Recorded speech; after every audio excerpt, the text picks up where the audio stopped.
What's up, you guys? Welcome back. All right, so I wanted to do a little video on building intimacy when you're used to being alone. And, I'll start with the quote, you can only go as deeply with another as you can go with yourself.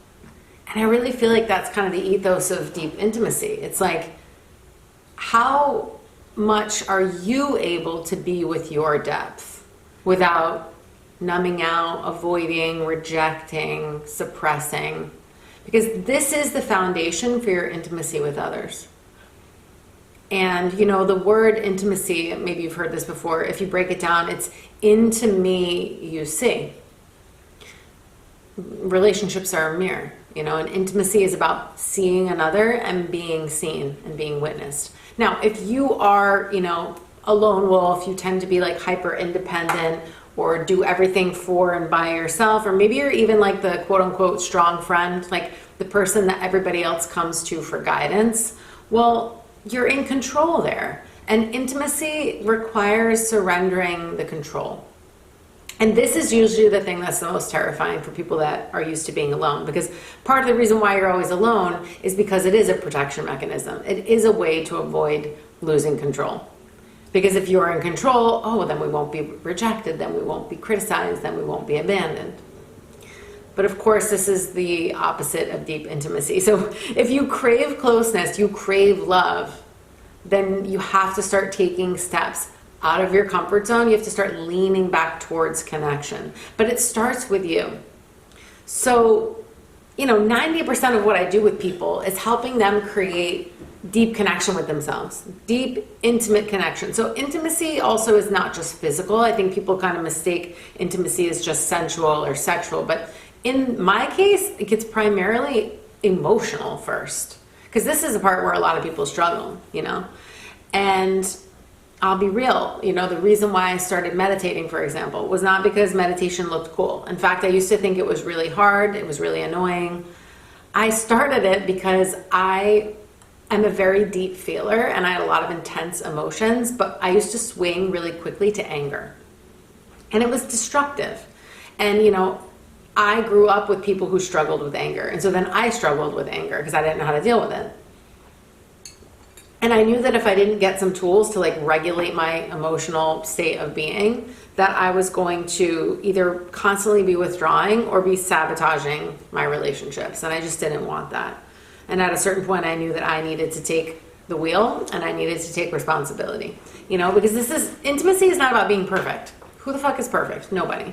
It's about being accountable, holding yourself accountable for what it is that you're feeling and experiencing, so that you're not projecting it all the time onto the people in your life, so that you're not dumping it on other people, you're not expecting them to process it for you. Once we start to navigate that and we're better at those things, then we can really be in deeply intimate spaces with ourselves and with other people without feeling overwhelmed, without collapsing into fear or totally shutting down when things get challenging. I'm helping people build deep intimacy. That's sustaining deep connection that gets deeper and deeper over time. It's not like a superficial connection, a one-time thing, hot and heavy, and then there's nothing. But let's say, for example, because that's really common with people who self-isolate, you might get hits of intimacy and then freak out and disappear. Completely withdraw, contract. If you attract people who ghost you, especially if they ghost you when things get a little bit emotional or things get challenging, it is extremely likely that you ghost you when things are challenging and uncomfortable, that you don't carve out that space to be with your own stuff in, again, a safe and secure way. And this is what completely transformed my relationships for the better. All of them. Is when I was able to be more comfortable in my own depth without rejecting myself, without criticizing myself, without judging myself. Just be an observer, be a witness. The more open you are with yourself, the more that you can hold space for whatever it is you're going through, the safer you're going to feel to then open up to other people, but also to be a safe space for people to be with you. You might feel like that's true already. Again, a lot of people that are loners might be good as a support system for other people, but then they don't have a support system. But again, that's not full vulnerability, because you're masking in order to like be in control, right? You're like, I'm the strong one, you're the weak one, I'm in control here, and then you can go on your merry way, and maybe your friend feels better and you feel fine because you didn't expose anything. So that's why you want some kind of practice, like a daily practice. This is one of the reasons why I've continued over many years to have a daily spiritual practice. It's not just because, oh, you want to get enlightened. Like, that's not why most people start a spiritual practice. They start a spiritual practice because they're struggling with something. And I was struggling emotionally, and I was struggling with my relationships. That was the primary reason why I started. And then it helped me in other areas, like my career, and it helped me with my finances, and it helped me with other uncomfortable things. But primarily it was like, I'm getting angry too often, or I'm shutting down, and my relationships are suffering as a consequence. So if you're not rejecting yourself, you're very unlikely to keep attracting people who reject you. If you don't reject your shadow or different aspects of yourself, like I said, the things that make you feel afraid, guilt, shame, embarrassment, or whatever, those are the things that we tend to shove down, that we don't want other people to see. This is why we avoid vulnerability. The more that you can be with those things, it's like they're hiding in the corner of the room and you see it, but you're like, oh, I'm going to pretend that it's not there. There's my depression, there's my anger, there's my jealousy, there's my envy and resentment. Like, if you just notice and observe those things and kind of invite them to the party, it's like, I see you standing over there. Like, you're invited, come on. And you just invite them all over to your mat or whatever. Bring them into your practice. This is why, like, I don't really like the term shadow work because it sounds heavy and just annoying, but actually this is a big part of deep intimacy, is to be with your shadow parts. But it doesn't have to be heavy all the time, you guys. This doesn't have to feel like, 16 hours journaling about your inner child. Spare me. Like, it doesn't have to be like that. I think I had a phase of my like healing journey that definitely felt heavier and more like, almost like schoolwork. But you guys, it can be more fun. I keep some levity and I have a sense of humor now because I'm not afraid to go to those places. I can go there with myself. I go there with other people, and nothing can shock me, honestly, nothing. Like, I don't know what could possibly shock me at this point. I've been doing this for so long and I've seen it all, you guys. We get caught up on our own stories. We label certain emotions and certain situations with a story, and then we get wrapped up in that narrative, and that's what keeps us stuck oftentimes from just opening up and allowing others to see it. Trust me, you're probably, it's way bigger. It's a way bigger deal to you than it will be to somebody else in most cases. But again, like attracts like, so if you reject different parts of yourself, then you'll probably be attracting people who reject parts of you. And it doesn't have to be that way. It doesn't mean there's anything wrong with you. It just means, again, like attracts like. We've got to start to embody what we want to attract in a relationship or in a friendship or whatever, in our connections. So that's really what I wanted to say in this video. I mean, it starts, remember, genuine vulnerability is taking a risk. It's surrendering the control. It's not about being in control, it's about being witnessed. It's about holding that compassionate space for whatever is happening to be there. Period. Again, there's always that like disclaimer. We're not talking about like toxic, unhealthy, like scary, unsafe situations. Forget that. Like nothing I talk about on my channel is about that. That's not my realm of expertise. It's out of my scope, professional scope. That's for like a therapist or a different kind of professional. What I'm talking about is a little more nuanced, a little more refined, right? But really as deep as you can go with you is where you can start to invite others in. So start with yourself. Don't worry about all the hundreds of other steps afterwards. The relationship with you starts to transform. Again, it can look like a spiritual practice, a journaling one day. Like today I did about an hour of like journal / automatic writing, which I haven't done in a really long time. I even invited in like the angelic realm. I felt like I needed that lightness and it felt so good. It's not something that I do every day.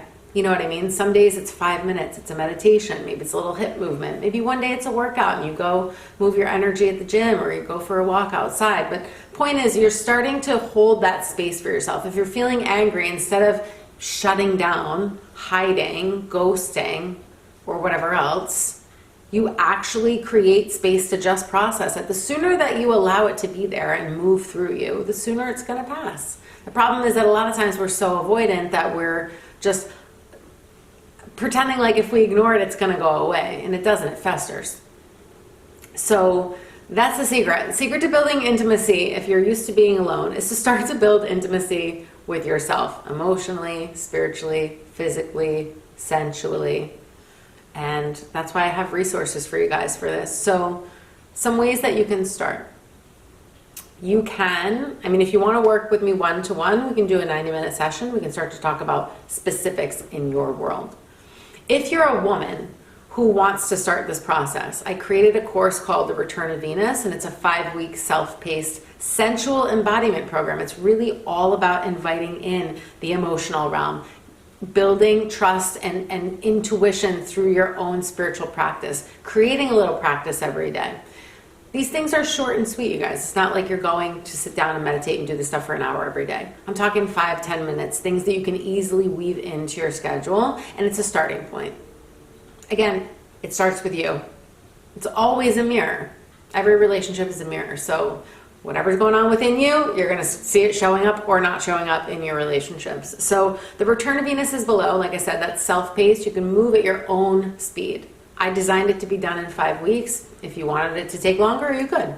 There is an option with the Return of Venus to get a one-to-one call if you want to have a call with me and move through the course at your own pace. But that is a beautiful course on creating deeper intimacy, starting with your own practices. And there's also like journaling prompts and other meditations and things woven in there. And I'm going to be opening up a year-long women's group, Magdalene Mysteries, most likely starting in January, but the waitlist will be open very soon because I'm going to start to build out the waitlist and see how many people want to come in, because it's going to be a small group. So I'll just go from the waitlist and go from there with applications. But that is another beautiful way. I ran 2 years of Rose Temple, a women's group that was very small, 10 women or less.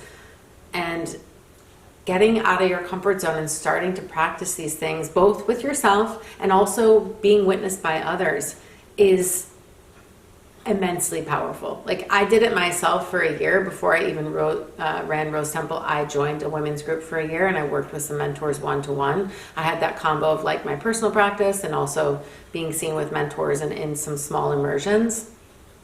It was life-changing, you guys. This is not stuff you have to do for years and years and years necessarily. It's like you've got to start the process and then it's going to unfold, Just like you can't force the flower to bloom. You can only create the conditions for it to blossom. You've got to water it, you feed it, you make sure it gets sunlight. You don't have to overdo it. You don't have to go crazy. You're not broken. You're not like a project that needs to be fixed. You need to create the conditions for intimacy to flourish. And that starts with the connection and the depth that you create within yourself and the space and the quality of that space that you can hold for you. So that's it. So I love you guys so much. Links are below to everything that I mentioned. And I'll be back again soon with another one. Feel free to leave, if you have questions below or other topics around this that you want me to explore in a video, drop them in the comments, you guys, because I'm always reading your feedback and I'm looking at the comments. I'm answering you guys in there if you have questions. So please do. And I will see you guys soon in the next one.